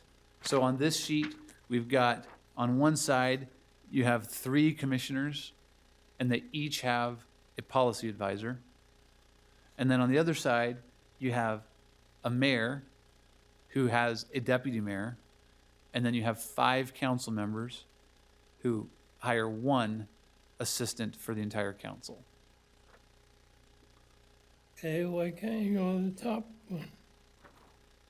Where you're eliminating, dropping your costs down. Basically 47% versus 7%.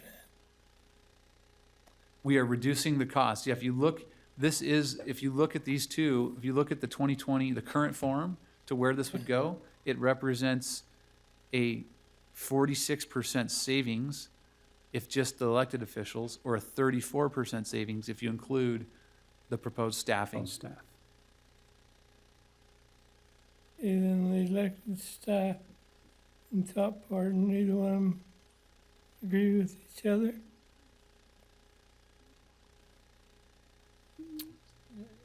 As far as the salaries go, or? Yeah.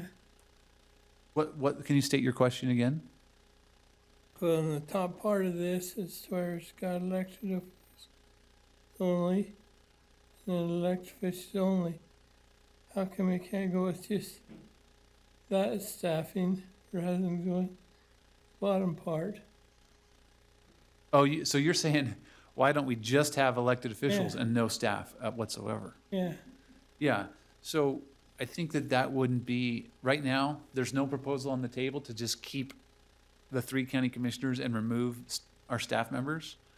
And then if we were to change to a mayor council, this actually does have a reduction of staff, even though you're expanding it to 5 council members, because the council would have 1 staff member and the mayor would have 1 staff member. So you go from 3 policy advisors to 1 deputy mayor and 1 assistant to the council. Okay. All right, thank you. Thank you. I'm against the change, though, I think. Thank you.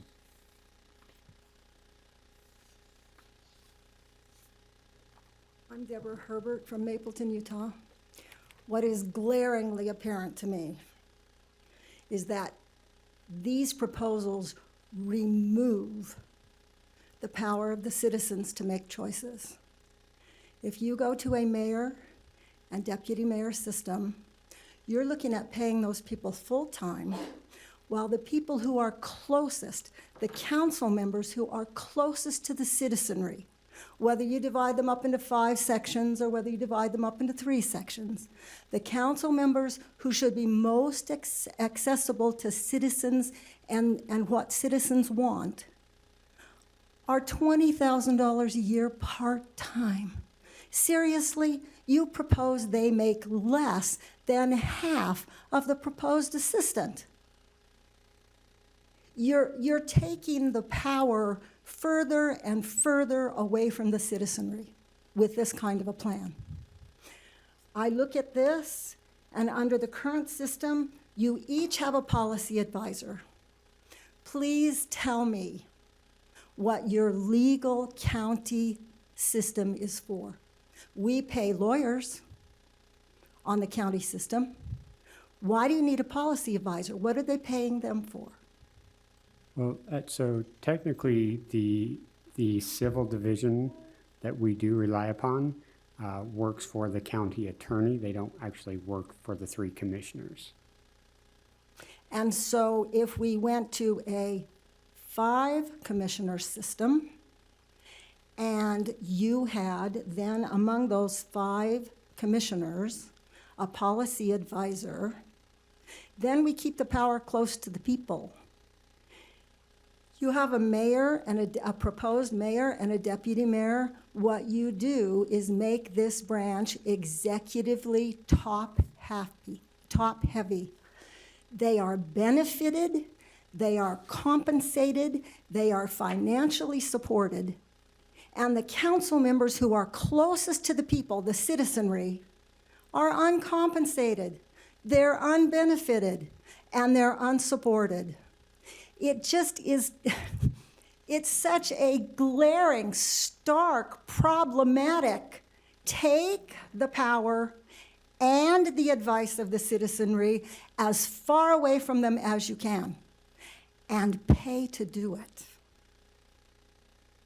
I would love to see our council divided out into 5 sections, and I would love to see 5 of you sitting there with no mayor and no deputy mayor.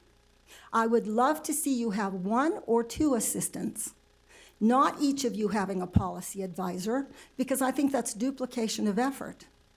Then you start putting access to your constituents in each geographic area and pay them to do it.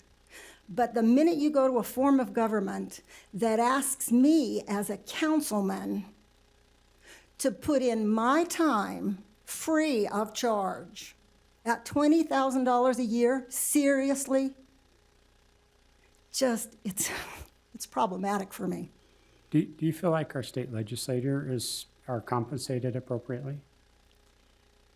Considering the amount of compensation in this state, I think so. You realize that your council member will be compensated at a higher rate than your current state representative? You know what? And I could say his name, but I won't embarrass him. He's not accessible to me anyway.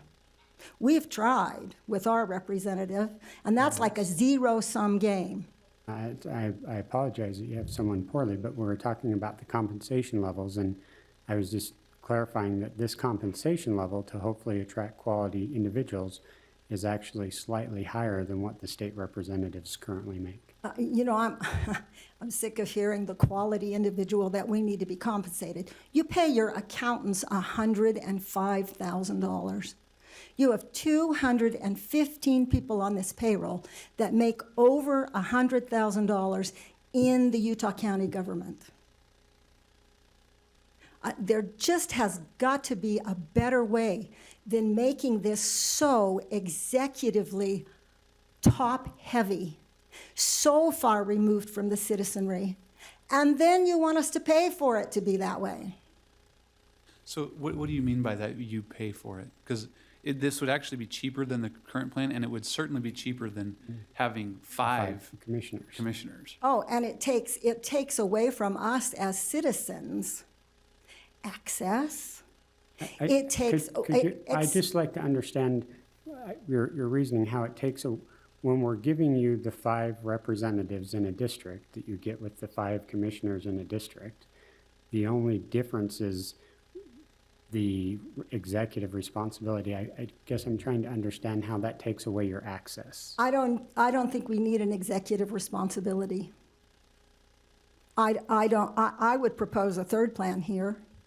I would bump the 3 of you to 5. I would not have a mayor. I would not have a deputy mayor.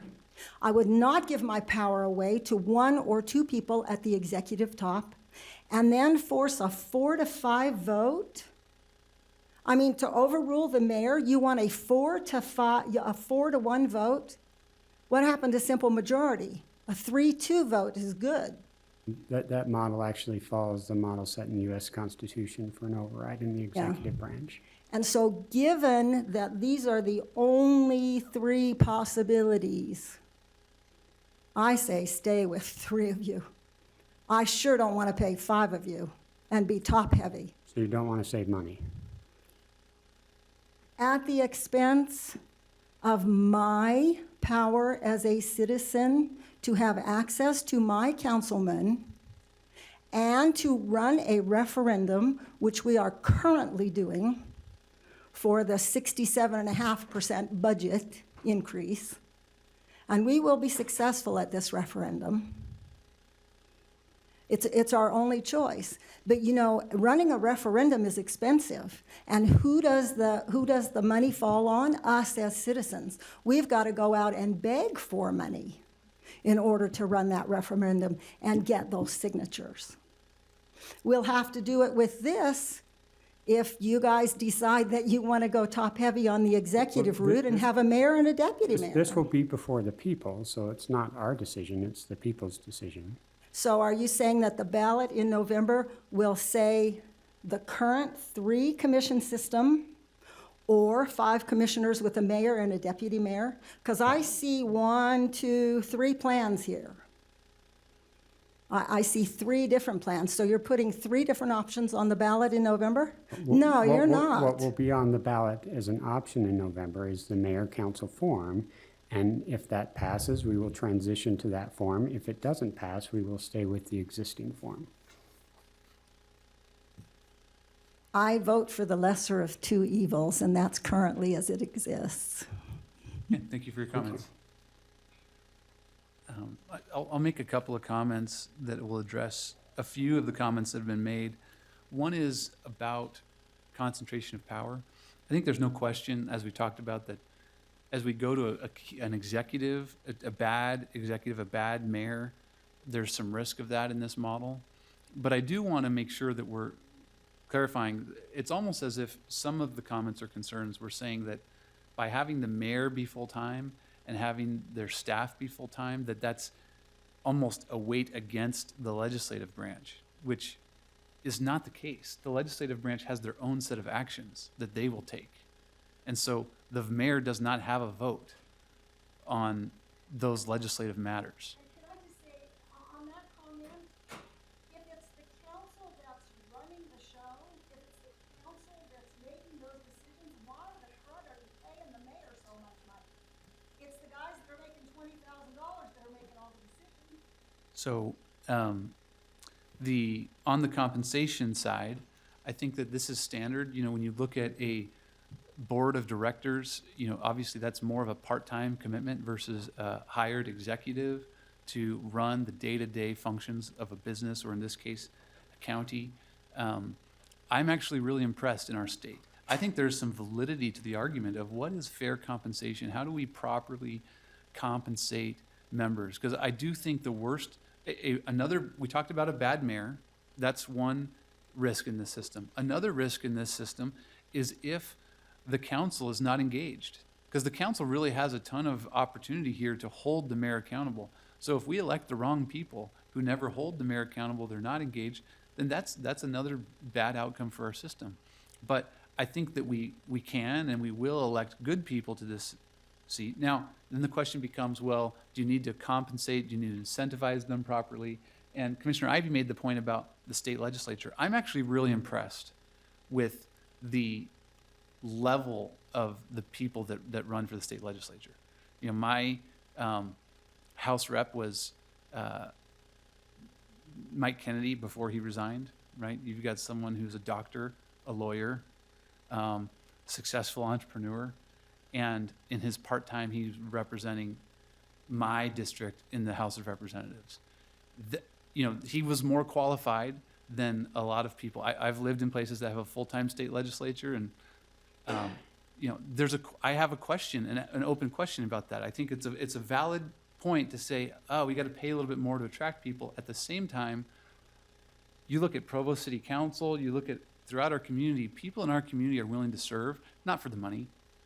And you get professors from our local universities, you get business people, you get retired individuals, you get people from all different walks of life that come and they do contribute, and they're doing it not for the money. We are paying $20,000. And so I think I wanted to balance that about, you know, in fact, I've had that question as we've had this debate about form of government. How do we get the right candidates? And time will be we'll figure that out over time, but it's possible that the people occupying the seats that pay the lowest actually have higher credentials, more experience than the person who's the mayor and is getting paid full-time.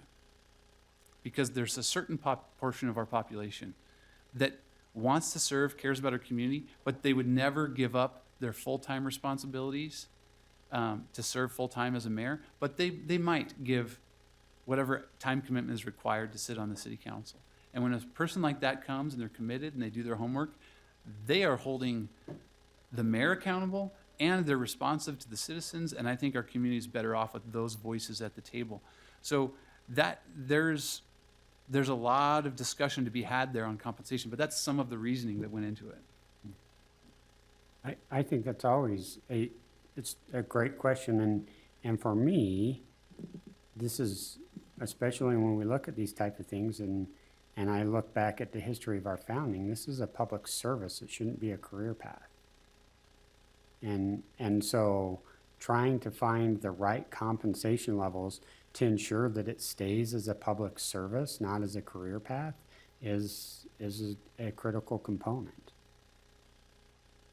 And that's where we're trying to be, from my perspective, when we talked about these compensation numbers, that was where I was trying to be at with them, with that in mind. You know, sometimes you watch a movie and then you can see it replay again. And a lot of times we just have to look at other areas that went through this and have gone through this, and you look to the north, you look to Salt Lake County. They had a commission forum, they went to a mayor council forum, and to compensate for I'll say the lack of time that is needed and necessary for individuals to put into these, to put into legislative issues, there's a hiring that goes on in the way of staff. And they control that. They'll control the staff levels. And so what happens is that you have a form of government up there now, and you know, don't quote me on these, but it looks like it's 3 or 4 times the size of Utah County on a financial basis. And because I mean, they have staff members and staff members on top of staff members and everywhere there. And what happens is that then the representative, they wind up relying on an unelected official to give them all the research, time and research into issues, and then they come and say, what's going on, what do you think, what's happening with this, and then make decisions, possibly with that. Not saying that's always the case, but I know they do a lot of work. I sat next to one today that does a lot of work on that issue. But this appears like a start in that same direction. We've seen that movie. We see what it looks like. A lot of people, as I've gone around, you know, trying to collect signatures for the 5-member commission, their biggest fear was they just didn't want to grow at all. They didn't want to grow. They didn't even want to go from a 3 to a 5. They were hesitant in that regard, and they can see what's going up there. They didn't want to be like Salt Lake County. They wanted to hold back from that. They wanted to have representation that they could come to. It's not a perfect form that we're in. I'll be one of the ones that admits that. I mean, we have our own deficiencies. We struggle with issues.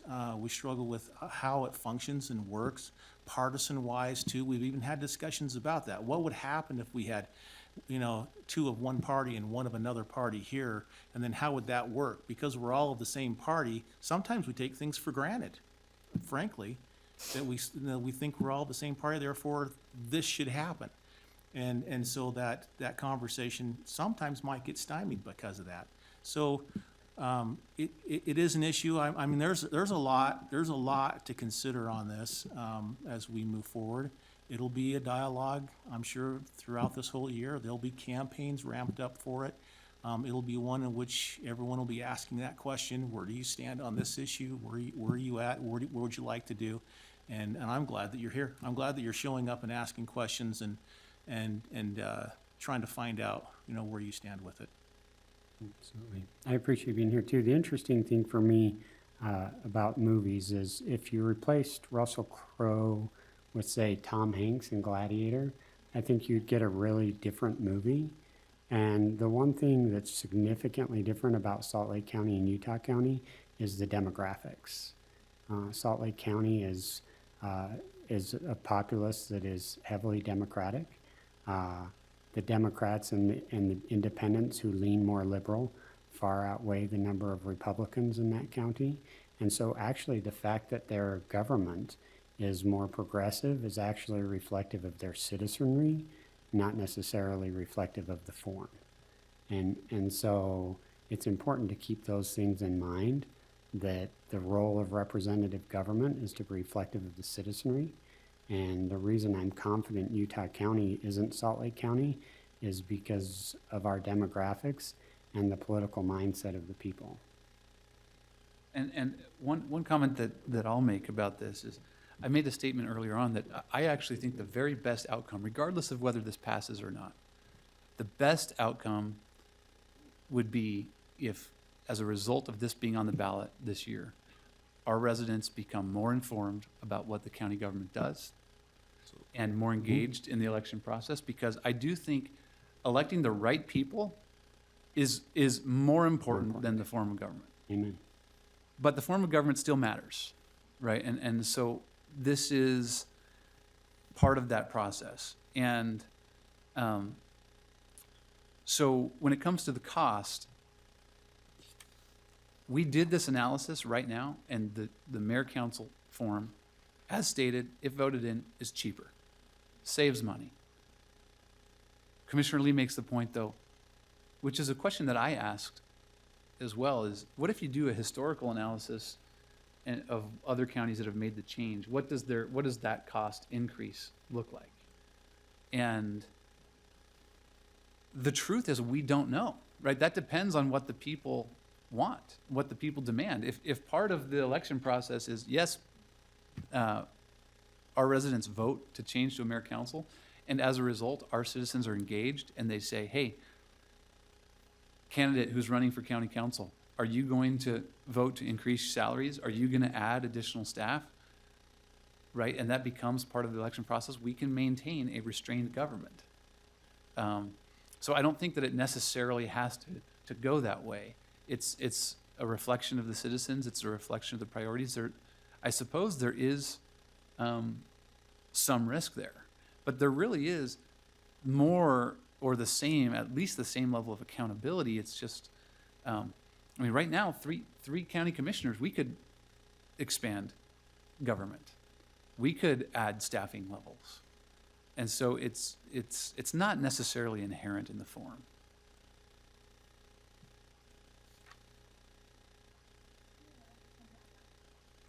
Sure. Here's how we'll do it. Is there any other comment? Does anyone else have a comment they'd like to make?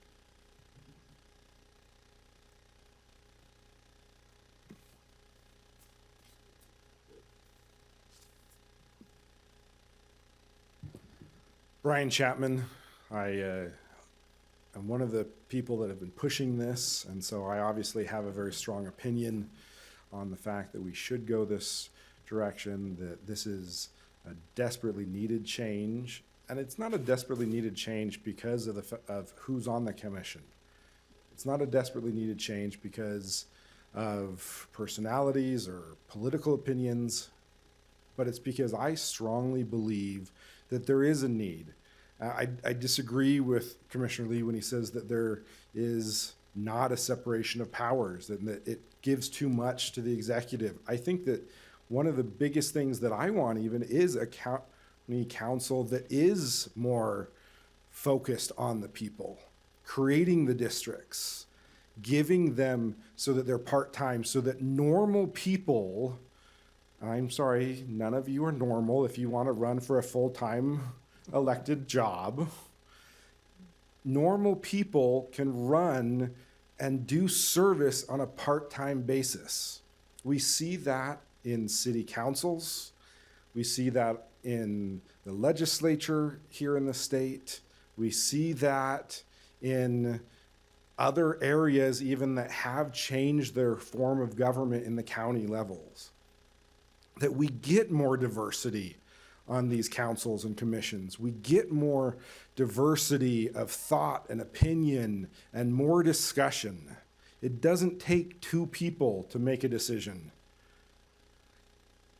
I'm concerned when there's a 2-to-1 vote in a commission, because whether it's on my side or not, that means one person convinced one other person.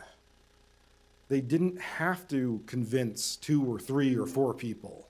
In this system, at least 4 people would have to agree. I think that's better than 2 people.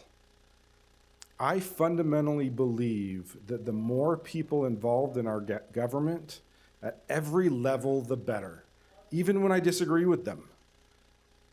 I fundamentally believe that creating a council that is part-time allows more people to be involved. Allows people to be involved that want to serve and that don't always want to serve in a full-time position. I see Provo as a great example of this. They have a full-time elected mayor. They have a deputy mayor that reports directly to that mayor. The mayor is in charge of the administrative side. The council is fully engaged. The council members that retired this year, 3 of them had served 3 terms each. They were tired, but they served for 12 years or more. I think that'll tire anybody out. They have staff, they actually do have staff. They have more staff than I think they need in the county or in their council. But those council members are out in the public. They're all part-time. They get paid significantly less than even this proposal. They're all out in the community. Their neighbors know them. Their neighbors grab them in the stores. They're in Macy's or they're in Smith's, or when we used to have Allen's, they'd grab them and say, hey, what about this? I think that part-time nature, getting more people out, districts that they can know. All of you have had to run these countywide races. You have no ability to get to everybody in the county. It is difficult. The ability to have that, I believe that this county council can have a very strong say. When you compare it to some of the other counties, Cache County did this back in the 80s. I would argue that they would say that change was extremely helpful for their county. They love it. At least that's what they always tell me. Elected manager. It's not an elected manager. It's an elected executive, but it's the exact same power as a mayor. It's just a different name. It's the same form of government, just a different name. They chose, instead of mayor, to be executive. And executive butters is. Powers aren't the same. What was that? Powers aren't the same. Their power is the same as a mayor. Veto? Yep. The So were you suggesting that? I actually didn't know that either, that it's not a manager council form. It's an executive council. It's an executive council form of You government. can name it whatever you want, yeah. Yeah. It's an elected position. Yeah, it's an elected position. It is not a manager. They do have staff members, but it is the executive butters is, for all intents and purposes, a mayor, just with a different name. And if I recall, just doing the comp study, they have actually restrained their council staff is actually still, it has not grown like the Salt Lake County Council. That's correct. Yeah. Salary has. And I don't remember off the top of my head how many or what, but Salt Lake County has a significantly more, and I mean, I would actually tell you, Commissioner Lee, that it's probably way more than 3 or 4 times. It's probably 6 or 7 times the cost.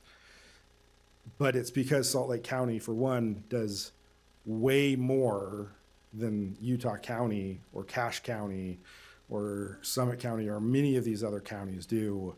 And it is, like you said, Commissioner, that they have a different demographic, they have a different desire, they have things like rec centers and things like that, that in Utah County, we just don't want our county doing. And I don't believe that that's going to happen anytime soon, that our populace will ever want that. So I am excited for this. I'm excited to get out to the public. I've had the opportunity over this last year or two to talk to a lot of people in the public. I'm excited for it. I think that this is a needed change, and I'll close my comments unless you have questions. Thank you. Thank you for your comments. as a reminder, I know different people pick up this process at different points in time. Just as we close up here, I'll say again, we voted to place it on the ballot, so the people of Utah County have a chance to vote for this.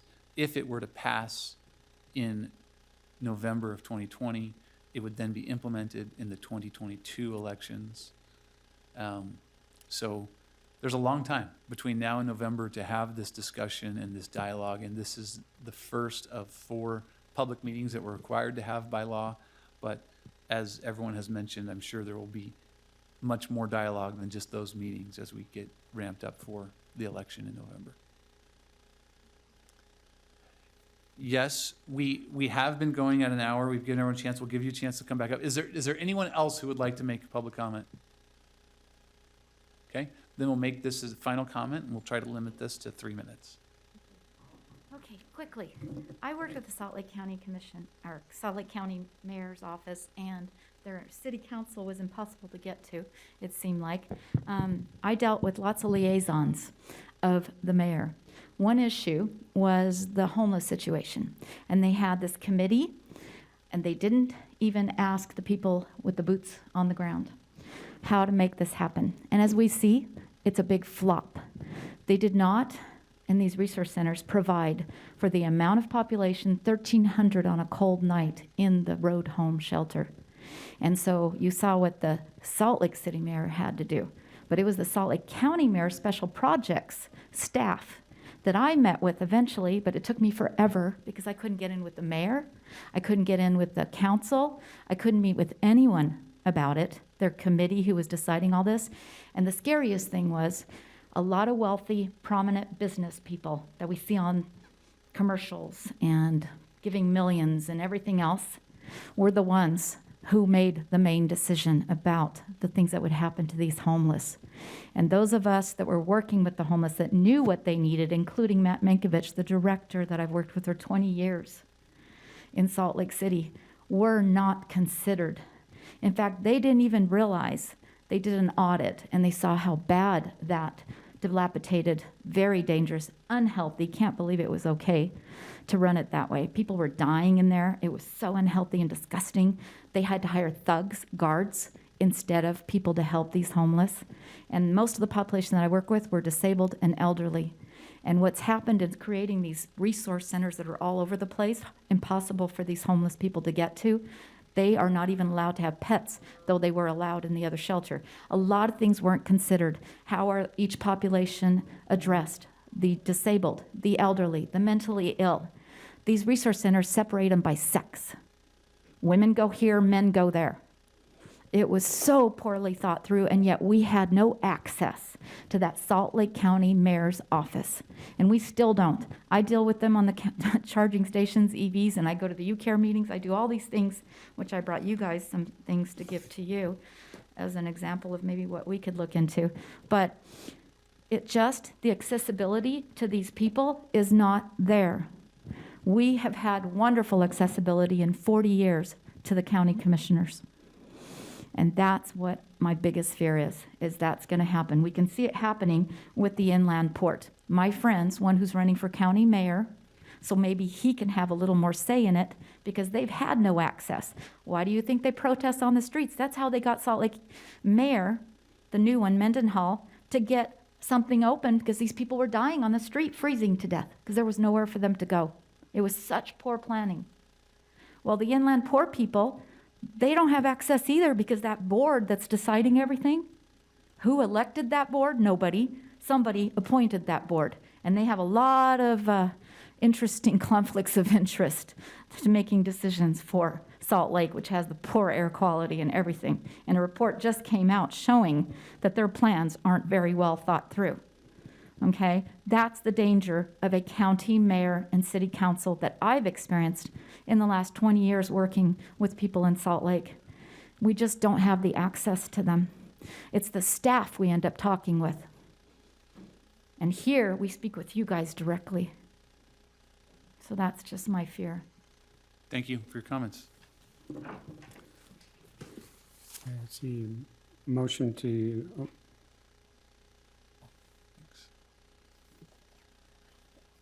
I'd have a motion to close the public hearing.